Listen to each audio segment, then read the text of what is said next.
We just need a fireside. Yeah, fire would be nice. Senator Cruz, thank you so much for joining us. Absolutely. Thank you for having me. It's great to have the opportunity to join you. So let's get right into it. Are you concerned about the threat of central bank digital currencies? And I assume the answer is yes. What are the specific risks that you see to America and civil society from CBDCs being rolled out? Look, I'm very concerned about the risk of a CBDC. Joe Biden, early in his presidency, issued an executive order directing the Federal Reserve to study creating a central bank digital currency. And the New York branch of the Fed is actively working on doing exactly that.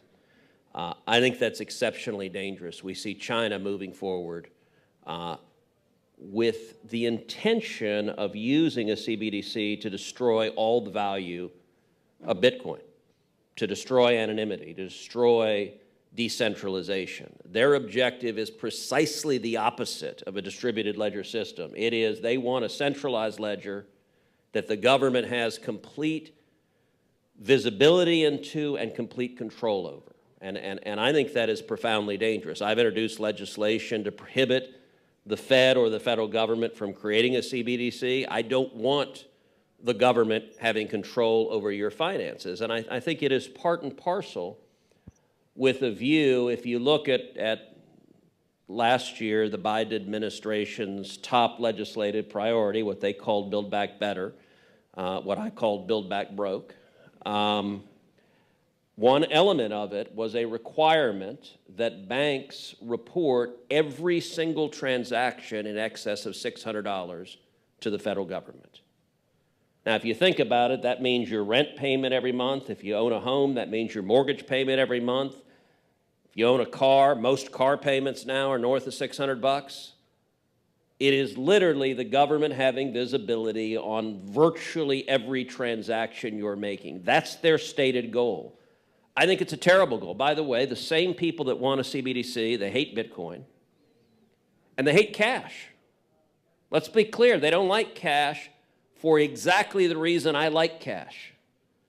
Because it is not subject to centralized control, it is not subject to constant surveillance. And so I hope we see growing resistance to a CBDC. I am very worried that we will see, even in the next couple of years, the Fed roll it out and not wait for Congress to act. At a minimum, before we did a CBDC, which, as I said, would be a terrible idea, but at a minimum, if we were to do it, it should be Congress making that decision, elected by the people, not Federal Reserve governors that have no accountability to the American people, just by fiat decreeing a new form of currency. Yeah, I really appreciate that answer, and I think a lot of Americans on both sides of the aisle share that same fear. Let's move to Bitcoin. Yep. How do you see this network, this asset, benefiting or advancing American strategic interests, particularly abroad? Yeah. Look, I am incredibly excited and incredibly bullish on Bitcoin specifically, crypto more broadly, but Bitcoin in particular. I think Bitcoin is clearly the alpha in the crypto sphere, both in terms of coming first and also being clearly the most dominant. I think the analogy of digital gold is powerful. And the insight that led to its creation is still extraordinary. Listen, I'm a Bitcoin investor personally. I have a standing buy order. Every Monday morning I have a buy of Bitcoin that comes in, and I own a little more than 2 Bitcoins. So and every Monday I own a little bit more. And I will say, I bought the dip, which I was quite happy with. But I'm also a long-term investor, so I'm fine with some volatility, and I recognize that there's going to be going ups and they're going to be going down. But 21 million is a number that is a firm number. And I think one of the attractions to Bitcoin, certainly for me, but for many, is as a hedge against inflation. And particularly when you have irresponsible politicians in Washington that spend money like drunken sailors which is actually not fair to the sailors because at least they're spending their own money, and that print trillions and trillions of dollars. We see inflation all across the country. That was driven by this spending binge that happened the last 2 years in Washington, and it unleashed significant inflation. I think Bitcoin is an important check against that. I think it is also powerful in that it is decentralized, in that it is far less susceptible to government control. Listen, I like Bitcoin for the same reason that the Chinese Communist government doesn't like Bitcoin. They don't like Bitcoin, and they banned it because they can't control it. By the way, I would note, and you guys asked me to be nonpartisan, but I'm just going to observe, China hates Bitcoin for the same reason Elizabeth Warren hates Bitcoin. Because they both want to control it. And it comes down to fundamentally, do you want the government in charge of everyone's money? If the answer to that question is yes, then Bitcoin scares the hell out of you. And I'll point out, all right, one powerful illustration of that. If y'all remember back during the COVID pandemic, you remember in Canada, the truckers were protesting the vax mandate. And you had Canadian truckers standing up and protesting, and it captured the eyes of the world. And look, I was born in Canada. There's one thing Canadians are known for, which is being really, really nice. And you had Canadian protesters protesting loudly and not being nice. And you had Justin Trudeau, the Prime Minister, trying to crush them. And we saw, initially people were raising money to support the truckers and doing it through GoFundMe, and then GoFundMe promptly shut it down and said, we're going to control your money and not allow you. And then people started raising Bitcoin. And the Canadian government sent a letter to Nunchuk asking for, please give us their Bitcoin.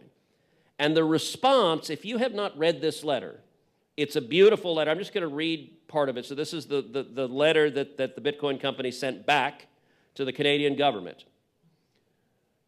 We do not collect any user identification information beyond email addresses. We also do not hold any keys. Therefore, we cannot freeze our users' assets. We cannot prevent them from being moved. We do not have knowledge of the, quote, existence, nature, value, and location of our users' assets. This is by design. Please look up how self-custody and private keys work. And then the letter ends with, when the Canadian dollar becomes worthless, we'll be here to serve you too. Yeah, I think the politicization of banking is a terrifying concept. No offense, I don't want anybody in Washington deciding what I can spend my money on. I agree. And so to round things out, Senator Cruz, along with Senator Lummis, who's also going to be speaking later this afternoon, I think you are one of the most knowledgeable people in Congress, especially in the Senate, when it comes to Bitcoin. So my last question is, what are the most common misunderstandings you hear about this technology, and what do you wish your colleagues would understand about it? So look, there are a lot of misunderstandings. You may recall back during the infrastructure bill, there's a provision there that seeks to regulate Bitcoin and crypto and to treat every Bitcoin miner as a broker-dealer. And it was put in. I stood on the Senate floor. I offered an amendment to strike that provision from the bill. And unfortunately, Bernie Sanders and the Democrats objected and wouldn't strike it. And the problem is, I still, to this day, we have 100 senators. I don't know that there are 5 senators who could tell you what a Bitcoin is. Like when you ask what my colleagues don't know, Otto von Bismarck said there are 2 things you don't want to see being made: sausage and legislation. And in both instances, there are a lot of blood and guts go into it. That provision was put into the bill with very few people having any awareness of what they were doing, of what the consequences would be. And actually, if Treasury enforces that language vigorously, it has the potential to wreak utter havoc for Bitcoin and crypto writ large. From my perspective, I'd say about 2 years ago, I started wanting to learn more. And look, it is true that I know more about this topic than many of my colleagues, but it is a standard. It's in the land of the blind, the one-eyed man is king. I know less about Bitcoin than any person in this room. And I recognize that. I will say one of the things that I've tried to do is repeatedly sit down with experts, sit down with people in the industry, sit down and have dinner with them and just talk, just ask them, okay, explain. I ask lots of dumb questions. I'm a big believer that, like, if you ask dumb questions, that is actually how you start to understand what's happening. That is not a typical approach on Capitol Hill. And so, does there need to be a regulatory framework for Bitcoin and crypto more generally? Yes. But I think we need to proceed slowly because the potential for damage is enormous. And listen, one of the things, I want Texas to be an oasis for Bitcoin and crypto. I want everyone to come to Texas. I will say one of the things that's nice, Miami's fighting us. And that's good. I like competition. I want Miami to say, no, no, no. We're a more attractive place for Bitcoin than you are, and I want Austin to say baloney. And by the way, if you want to be mining Bitcoin, you want access to abundant and affordable energy, and there's no place in the world like Texas for that. I also try to engage on a lot of issues on the energy front. I view Bitcoin mining, among other things, as a means of enhancing the stability and resiliency of the grid. That Bitcoin mining is essentially a battery, is a way of storing value because the grid has to match what's generated and what demand is, and we've got more and more mining going into Texas. But if you have a weather event, if you have a heat wave or you have a cold freeze and suddenly you need electricity, those miners in a fraction of a second can be shut off and free up massive amounts of power to heat people's homes or to cool people's homes.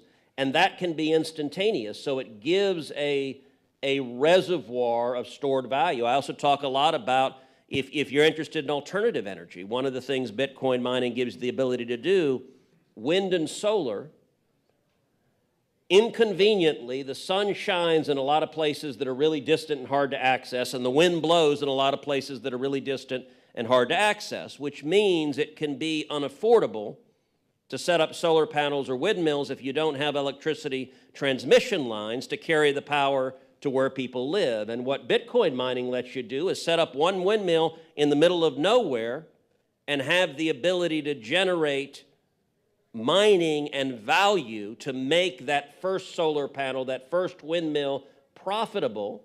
And as you erect more and more and more, at some point the economics will support the transmission lines, but it gives the ability to make the investment in alternatives more profitable. So I think an energy story is a story the Bitcoin community needs to do a better job telling, because I think there are a lot of people in Washington who, you ask what do they not understand, I think a lot of people think it's a Ponzi scheme.